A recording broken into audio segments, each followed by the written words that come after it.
Well,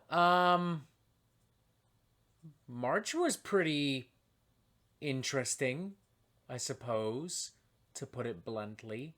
In the span of, like, what, one fucking week, we managed to piss off every single brutal death metal nerd on the internet and every single hot topic goth chick on the internet, which was, pretty cool. Pretty fun. That was fucking amazing. But as per the norm here on the Metal Meltdown, in the midst of controversy, the world did not stop spinning, contrary to the belief of the offended fan bases. People kept making music, I kept talking about music, but I couldn't talk about all the music, hence today's video, a brand new episode of Albums I Missed. And there are quite a few, so let's not waste any goddamn time. Let's get right into it.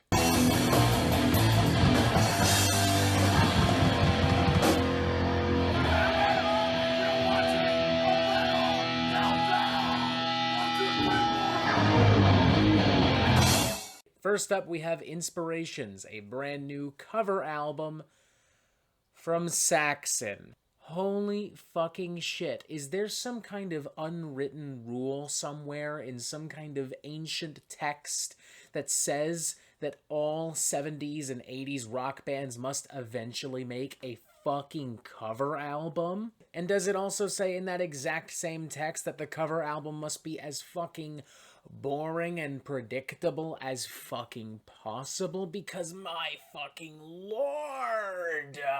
Yeah, you know the drill here, folks. It's another collection of tired and formulaic boomer rock. It's all your favorite classic rock songs, except now the riffs are slightly heavier and the drums are slightly faster, and apparently that makes a world of difference to middle-aged white dudes all across the world. It's by no means terrible, I suppose. I mean, it's definitely better than something like Danzig Sings Elvis or Lockdown 2020 from Sammy Hagar, but it's by no means an especially eventful and exciting record.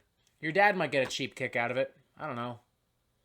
That's really all I got to say, man. This thing's fucking boring. Next up, we have Royal Destroyer from The Crown. Now, these guys have always been underdogs of Swedish and melodic death metal, and for that reason, I actually really did want to talk about this album. I just didn't really get the opportunity. But hey, that's why we have this little segment, am I right? And thank God for it, because this thing is pretty fucking cool. It's sharp, it's heavy, it's catchy, it doesn't waste any fucking time whatsoever with filler material or with pretentious, unnecessary experimentation. The Crown at this point in their career know exactly who they are. They are perfectly comfortable with that, and the fans don't want or expect anything else, and everyone's fucking happy. And who am I to really argue with that, especially when the tunes are consistently still so good. Had this album received a formal review, I probably would have given it a very enthusiastic 4 out of 5. This is a seriously great slice of ripping, abrasive Swedish death metal that you need to get your hands on if you haven't already. Next up, we have At Night We Pray from Greek melodic black metal crew Nightfall, a band I'm not especially familiar with, but I look forward to potentially exploring further in the future following my time with this album. I like this thing, man. It's very dry and grim and abrasive. It has some subtle gothic flavors, some subtle thrash metal flavors, some subtle Black and Death flavors, and it all kind of combines them into one toxic, acidic black metal brew. The production on here is really clean and polished, which doesn't usually work well for any subgenre of black metal, but I think it really works well with what Nightfall specifically is doing. Some songs are definitely stronger and more memorable than others, but there's really not a single bad track on here whatsoever. It's just a damn fine collection of abrasive and colorful black metal. Definitely check this out if you're looking for something spooky, but maybe also just a little bit different from the norm. Next up, we have Solar Paroxysm from Mare Cognitum. I've heard Jamie Horsley talk about this album. I've heard Quest for Metal talk about this album. I know for a fact that they love it. Good for them. But I'm not personally really vibing with this thing. It's definitely a very pretty record with a lot of genuine emotion. I really like this fusion of like melodic death and blackened death metal with like some proggy undertones. That's kind of cool. But as far as the songs themselves are concerned, I don't really feel like they ever really go anywhere all that special or cathartic. I mean, it does often kind of feel like we're just droning on the same types of riffs and melodies over and over again, and frankly, I think every single track could do with at least a few minutes worth of fat being trimmed right off. I mean, I did still mostly enjoy it to the point where I'd feel comfortable hypothetically giving this a 3 out of 5 in a hypothetical scenario where I give this a formal review, but it's not a record I'll personally be coming back to anytime soon. Next up, we have The Path of Wrath from Wolf King, and this thing is some straight up piss and vinegar, chaotic as fuck, blackened punk with tons of moxie, tons of spirit, tons of fight, and fucking bloodlust. I genuinely kind of love this thing. It's very simple and straightforward and greasy and nasty as holy fucking hell. It kind of reminds me of like a really punky take on early Kvelertak with a little bit of Skeleton Witch. It's just so savage and blunt, and I fuck with that 100 and goddamn 10%. I am willing to concede that it could benefit from being maybe just a little bit shorter. It might feel a little bit more cohesive and uniform. But at the same time, I'm not really sure Wolf King really care about presentation. I think they just care about bashing skulls in, which is exactly what this album does. So, fuck it. Next up, we have Impermanence from Stortregn, or Stortregn, or I don't fucking know. I'm a dumb white asshole. I don't fucking know how to pronounce a goddamn fucking thing. What we've got here is some really tight technical and progressive death metal with additional influences from like black metal and melodic death metal. The production on this thing is great. There are tons of awesome guitar pyrotechnics. It reminds me of some of the most expansive and progressive material from like early The Faceless and some of the heavier material from Volusia, but also with the same intensity and musicianship that I might expect from something like Beyond Creation. It's just this really fun smorgasbord of like really technical extreme music. I enjoyed every second of this thing. Next up, we have Mirrors and Pupil Slicer, yet another project that I've heard a lot about in the last couple of weeks. I can definitely see why there is so much hype and excitement behind this thing, but I don't know if I'm entirely sold just yet. I think it's just a little bit too hostile and angry and angular at times, to the point of being just a little overwhelming for myself. Like, there were quite a few moments on my first playthrough of this album where I needed to just stop the record, not because I needed a moment to really absorb what was happening and really think about how big and amazing it was, but simply because my head kind of fucking hurt and I was maybe a little annoyed at some parts. But you know, I'm gonna chalk this down to more of a personal kind of thing, because I don't really take a lot of concern with any of the written material on here or the production of the record. You know, there are definitely some very good riffs on here, some very crazy and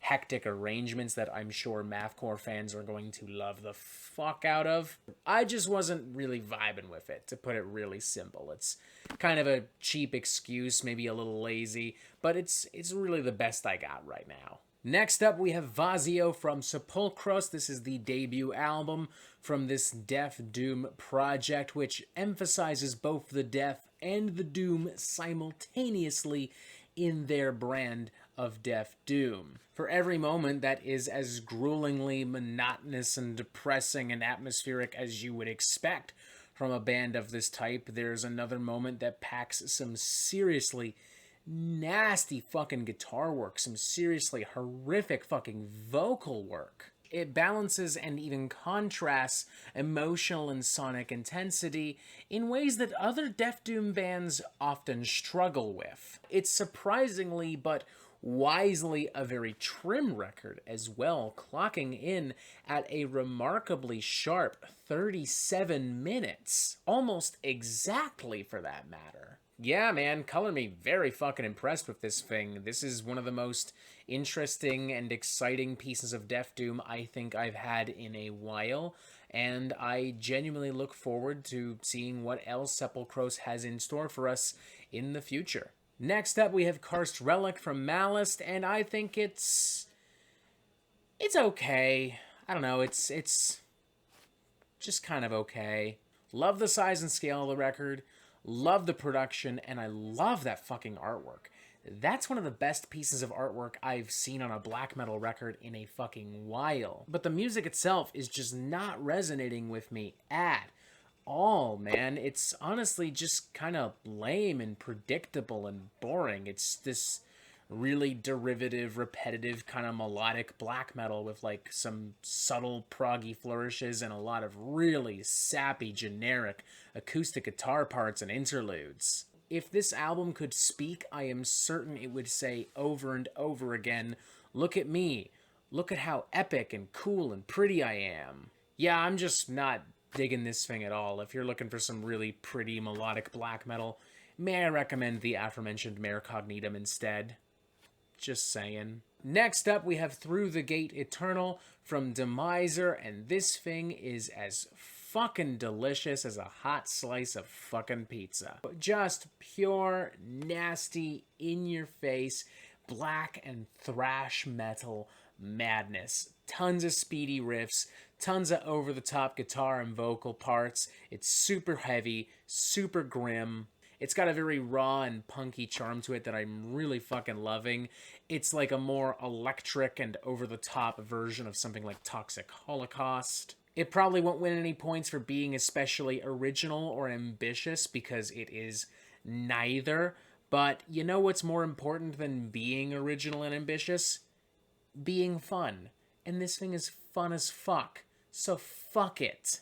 Next up, we have The Fading Flame from Putrescine, and it's alright, you know, kind of some super edgy, dark, old-school, cavernous death metal with some technical bits and pieces and some thrashier riffs here and there. It's dark, it's hellish, it's evil, but it also, in my opinion, maybe just lacks cohesion and focus. Like, sometimes it does feel a little sloppy, and sometimes those high-pitched vocals leave a little bit of a sour taste in my mouth personally. The lyrics, the aesthetic, and the general presentation will probably make this thing look and sound like a long-lost gem from, like, the very late 1980s, and some people are gonna love that. I understand that, but I don't know. Personally, I'm maybe not looking for something from late mid-80s, and if I am, maybe I'm looking for something with a little bit more polish and cohesion. I don't know. Yeah, like I said, it's alright. If anything I've said has somehow intrigued you, then maybe you'll have some fun with this. Who knows? And finally, this brings us to Formless Death from Grind of the Dead. This is a band I recently saw featured on Metal Trenches, and they talked about some classic grindcore records, and I liked the cut of their jip, shall we say, and I decided to check them out, and I'm happy I did, because this is some pretty fucking tight, gory, gross shit. Super vicious, uncompromising, cutthroat grindcore from start to finish with some manic, militant percussion and some seriously scuzzy fucking guitar work. You can practically feel the blood spilling down onto your face as you listen to this. It is a fucking mean collection of tunes. It's like the modernized mutant freak child of like really early Carcass and really early Cattle Decapitation. Yeah, I'm fucking digging this thing big time. Thanks to Metal Trenches for making me aware of this, and thanks to Grind of the Dead for the fucking killer tunes. Definitely check this out if you're looking for some seriously bloodthirsty grind. So it occurred to me while editing this video that there are actually a few other records that I really want to talk about, and for whatever reason, I just didn't while I was recording this. I don't even have a good answer. I just fucking didn't. My mind fucking blanked while we were recording. So let's just throw them in now for shits and giggles while we're still here. From next up is Necro Sapiens from Baest or Baest or however the fuck their name is pronounced. I don't actually have a lot to say about this album. It's just a seriously mean collection of like old school death metal with modern production value. It's super groovy, super hostile, kind of reminds me of like Morbid Angel with a little bit of Bolt Thrower. Next up we have Tonic Immobility from Tomahawk. This is a record I haven't really spent a lot of time with, and it definitely requires a little bit more time and patience than an album I would normally relegate to an Albums I Missed video. As such, I haven't fully fleshed out how I feel about this, but I will quickly say this is one of the stranger projects I think I've heard from Mike Patton in recent memory. I don't by any stretch hate it, but it's definitely going to require a little bit more time and patience than perhaps the last Mr. Bungle record or the Dead Cross record or any other Patton project I can think of in recent memory. And finally, we have Downfall and Torment from Nanga Parbat. This is kind of a progressive melodic death metal, folk metal fusion thing with a lot of big epic vocals and melodic guitar hooks and melodies. It's pretty cool. Literally just finished listening to it all the way through for the first time. I don't really have any complaints. I think it's a damn solid collection of tunes. If you're looking for something a little bit more majestic and weird and epic from your usual death metal brew, I think this will do just nicely. Alright, we are officially done for realsies this time, so back to the main video, and thank you for putting up ever so briefly with this incredibly shitty audio. And booyah! That's it for me. Another month in the books, another collection of tasty tunes delivered to the masses. As always, let me know if there are any other albums you feel that I missed in the month of March 2021. Press this button right here for updates on the Metal Meltdown fucking immediately, and as always, ladies and gentlemen, you have yourself a fantastic fucking day.